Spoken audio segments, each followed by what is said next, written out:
Scott Derrickson ens porta un thriller amb tocs de terror que, tot i tenir una factura tècnica impecable, es queda a mig camí de tot el que podria haver estat.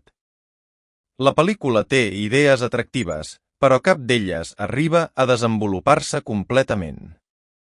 El guió sembla dividir-se en dues meitats amb estils diferents, com si hi hagués hagut dues veus creatives darrere, encara que només hi ha un guionista acreditat.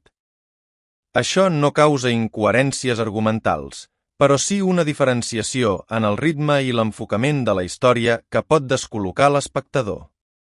Pel que fa a l'aspecte tècnic i artístic, El Congost està molt ben realitzada. La fotografia és correcta, la direcció compleix i els efectes visuals són efectius sense resultar excessius. El repartiment fa un bon treball. No obstant això, el film no resulta ni especialment innovador ni especialment emotiu. L'elecció musical és funcional, però clixé sense aportar un segell distintiu. Tot i que Derrickson ha demostrat abans que pot anar més enllà en termes de tensió i originalitat, aquí es manté en una zona de confort. En resum, El Congost no és una mala pel·lícula, però tampoc és memorable. És un thriller que es deixa veure, amb una execució tècnica sòlida, però sense la força necessària per transcendir.